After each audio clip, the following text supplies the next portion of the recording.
College is stressful. It's like a time of a lot of change, figuring out who you are, like, so you do feel alone sometimes. There's a lot more stress on people nowadays. I think we're all less connected than we used to be. So much pressure now. I think it starts way younger than college. We're just really focused on what we can do better. What are our weaknesses instead of what our strengths are. Mental health is just as important, just as foundational to your success and to people's success as physical health. Because the things you're feeling on the inside are so super common, nobody takes off their mask for you to see that.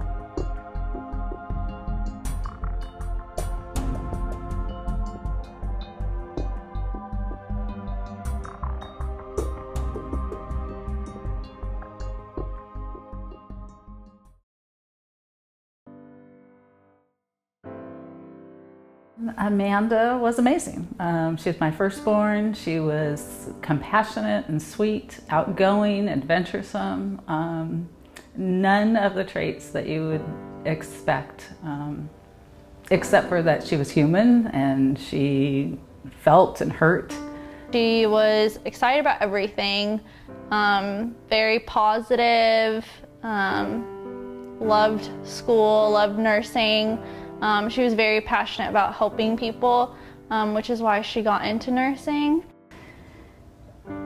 Had a lot of different facets to her. She was very creative, loved to draw and paint. She was a great athlete, and everybody always focused on her athleticism, but that really wasn't her passion. That was just something she was good at. Her passion was more in that regard, and she at one time thought, oh, maybe I'll be an architect or something like that, but she was kind of quiet, but she always loved people. School was very important to her. I don't know if you know, she was valedictorian of her high school, which she kept very, not secret, but she was just a very humble person, so academics were very important to her.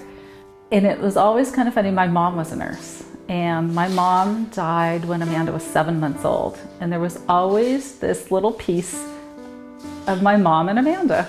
And so when she said nursing, and everything just started clicking with her, and it just kind of made sense. And it was definitely her calling. She was the type of person that would get upset about getting a B, which I'd be like, yes, I got a B. Yeah. So but she was just that type of person. She was a perfectionist, which I don't think is a good trait. It's one I have as well, but I'm learning to, that only sets you up for failure. She just felt like she wasn't impressing her professors, or she wasn't impressing her parents or whatever. And she had gotten a DWI right before Thanksgiving. And as a nurse, as a person, that was unacceptable in Amanda's personality type. That was stupid, she knew better. So she was very hard on herself. It jeopardized everything that she cared about, meaning nursing, because that's one of the things that they stress highly. And it knocked her over. It really did. When we were roommates, she had, and it's still a statement that lives with me forever. She had said, because of nursing and all the requirements of a nurse, I know it plays some sort of role with it, and she said if she ever got anything like that, her life would be over. So again, it's just one of those things that you don't, that's why now when I hear people talk, you have to listen really carefully, because there's little subtle hints that people say that they don't necessarily it doesn't register, but I do know that once I heard about it, I was just it's really bad. I hadn't heard from her for over 24 hours, and I don't know, it just didn't feel right. So I called a friend, had her go check, not thinking this was it at all, or I would have never called a friend. I actually got a phone call from another sorority sister, but it was just have you heard from Amanda? And then the chapter president at that time got phone calls too. So then and that's when I was living in the house, so they just came and let me know hey, maybe we should go check on her. And then by that point, some of our other sorority sisters had gone and checked on her and found her.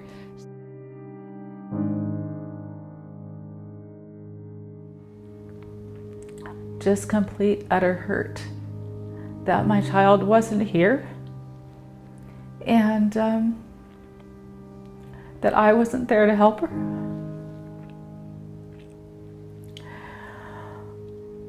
And I don't know, it was just, I don't know if I can even describe it, I mean, I was literally incapacitated on the floor, like a muscle didn't work.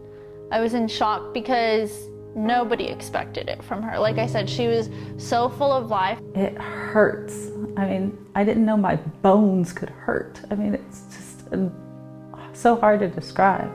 Well, my reaction was one of deep sadness because, of course, I have kids of my own, so you'll see this when you get older. If you choose to have kids, you'll immediately think, oh my gosh, that could be my kid. TCU handled it and was very good and gracious with me and the family. In fact, I almost always say this, I think, is like, I hope I never know what you're feeling, but I know you're probably feeling worse than you've ever felt in your life. And anything TCU can do to help you, you name it, and we'll do it. She, you could not tell on her face, and I think that was kind of one of the issues, was she was so good at keeping to herself that I don't know if that was part of the reason why.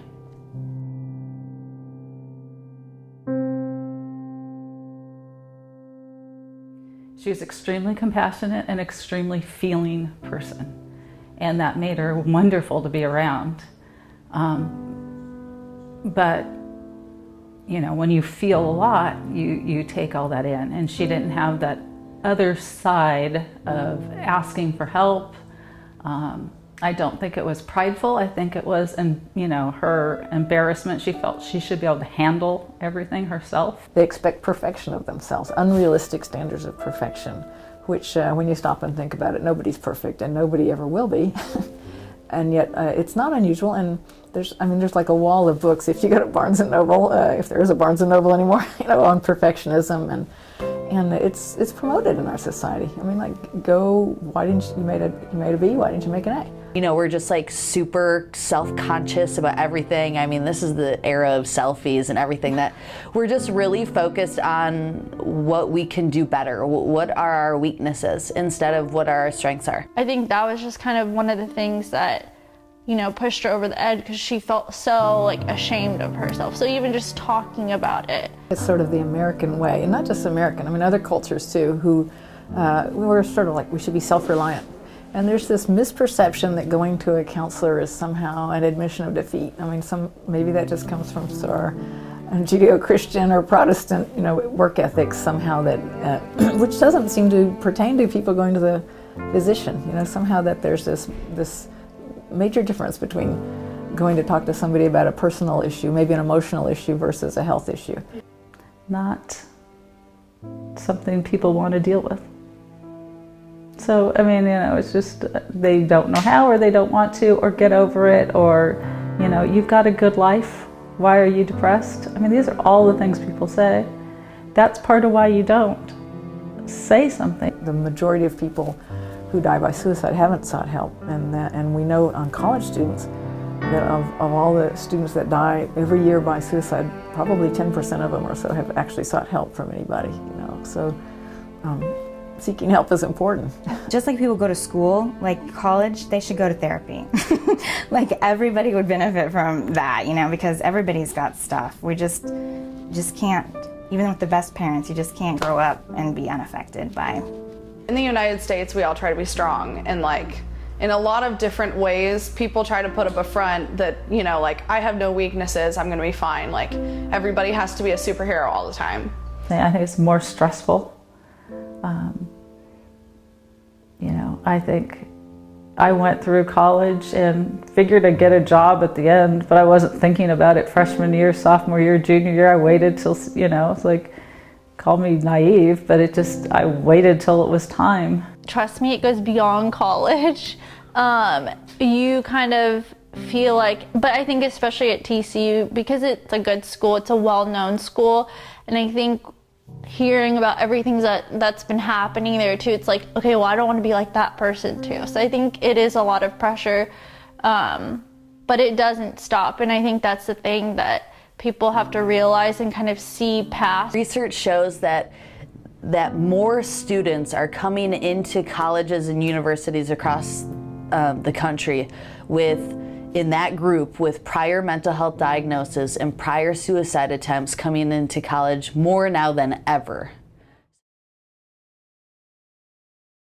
2. Tomorrow is a brighter day.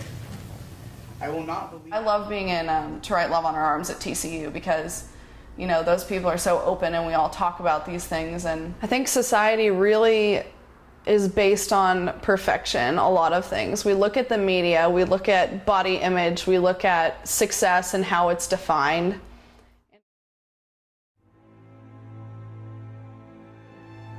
It was just this feeling of shock that it had happened and that I had even considered it. So it was really a big moment for me because I realized this was my lowest low I had ever had in my life. There's no one that I have met yet that has attempted suicide that has said they wanted to die. Every person has said, I wanted out of the pain I was in. It was all about getting rid of the voices in my head. It was all about getting rid of the pain. But what I didn't realize at the time was like I had to sort through it no matter what. Our group just doesn't have great coping mechanisms. When we get a flat tire or something bad happens, we kind of freak out instead of just saying, these things are normal. These are the predicaments of life. Oftentimes it feels like this is just happening to me. I was the kind of kid that I must have got dumped by 50 girls along the way. I always had all hardships, but I never thought about killing myself. It was never even an option, and now some kids think it's an option, and that bothers me. I guess that night I just realized that it wasn't just me. It wasn't all about me. There were other people that were struggling with depression. My parents would have had to deal with the loss of a child. Lots of different things would happen as a result of it. And I didn't want to bring that pain to people. And I realized that what I had done was really selfish. We want people to be able to recognize it in themselves or their others and not wait until they're on the verge. Yeah. Talk to somebody because it's actually really treatable.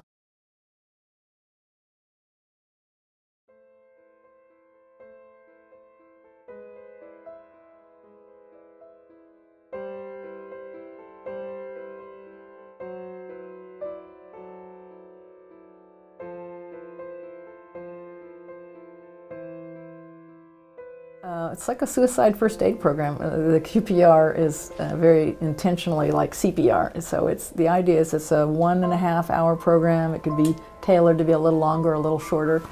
And it's to raise awareness about the issue of suicide and to raise people's knowledge of what are the risk factors and how would they know if they were worried about somebody, what would they do? By the end of this training, we give a questionnaire asking them kind of where they rank on all of that, and by the end they are able to identify the signs that someone's in distress. They would ask the question, they would intervene. They feel confident and comfortable asking the question, are you thinking about killing yourself? They do believe that suicide's preventable.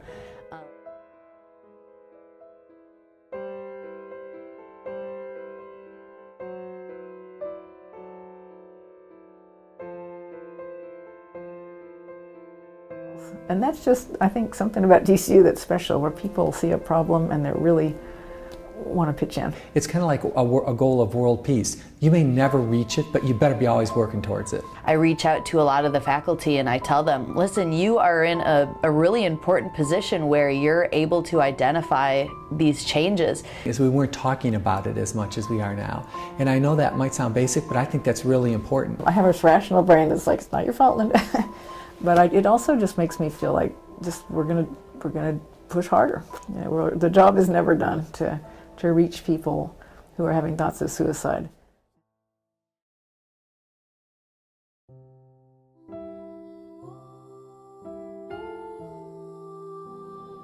Every parent should have a chance to raise someone like Anne. She was a perfectionist at everything she did. Remarkably generous and kind, but also had, she was pretty high strung. She was a pretty intense person. She cared about everything that she did. She wanted to be the best, and she was. in a lot of cases. And we recently lost her to an eating disorder.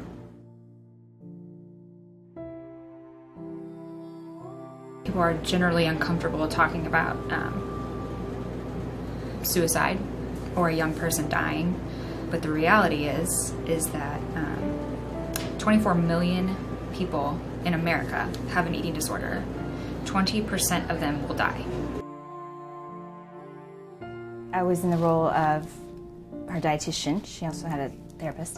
You know, things that we would discuss. She was definitely wanted to do things right, but was really kind of stuck in the eating disorder, especially initially where there was a lot of resistance to doing some of the things that we talked about doing. And that's really common is I don't want to have this. I don't want to have this eating disorder, but I also am really scared about doing anything different with it. Like I don't know what to do without it. As soon as Annie passed away in May, we were all standing in the hospital kind of like, what do we do now? And we all kind of came to this agreement that this pain, not only losing Annie, but watching her fight this battle was a pain that we would never ever want for anybody. So we wanted to help other people.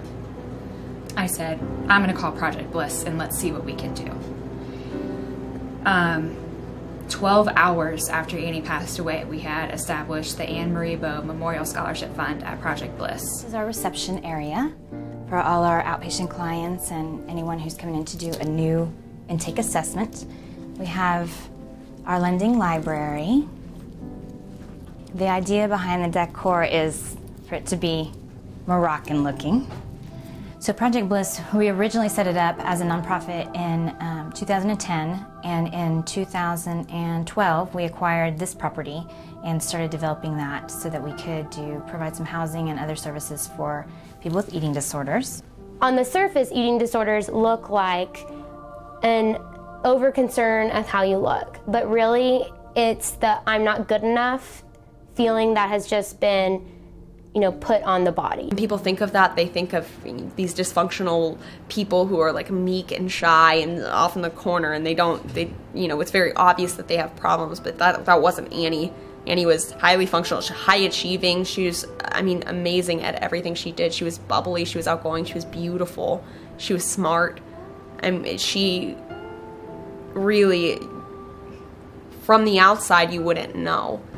Losing Annie is kind of like you look at our family and think if this could happen to us, it could happen to anybody. There is a dramatic misconception about what's healthy, and there is a crazy obsession with a certain body type and fear of another kind of body type. Annie was an avid runner. She was an amazing athlete altogether, and running was really a part of her eating disorder. She, you know, exercise bulimia is trying to get rid of calories in more ways than just purging. It's exercising. She ran a lot.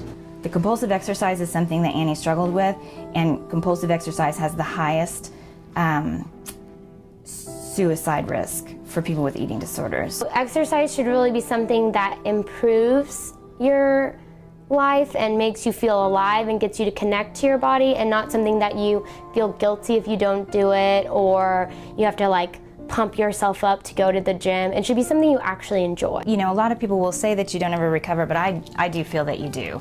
We're going to talk about this, and some people are going to be really uncomfortable when we talk to them about it. Some people are going to run away. They're going to hide because it's a really uncomfortable thing to talk about. And some people are really just, they want to help.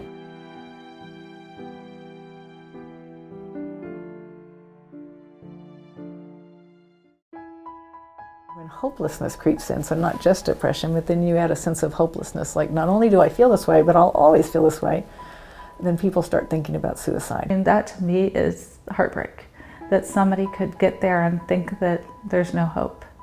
You can get through anything. I think is the biggest thing for me, if anything, is just as much as like things get hard and life gets hard, you can always tackle things and not to give up. I think hope is really what keeps people going. It really keeps me going, knowing that you know, I take all my medications and I've been diagnosed with 3 different mental disorders, so it's kind of crazy. But knowing that at the end of the day I have people that support me and love me. You know, at the end of the day, like, people love you, your family love you, you have friends. It may not seem like it, but you really are hurting people. And I think that's something that, I think if Amanda would have looked back and saw how many people were hurt because of her going, I think maybe she would have thought about things. If you could say one last thing to Amanda, what would you say? I love you.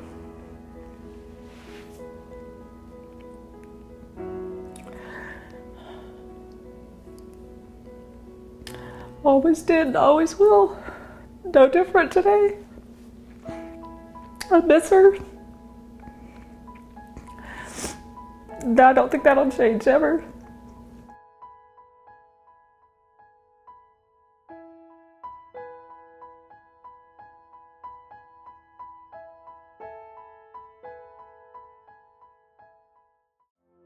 Every person watching this documentary, I would make it a goal to reach out to one person. The moment you see, the day you see this documentary, reach out to somebody.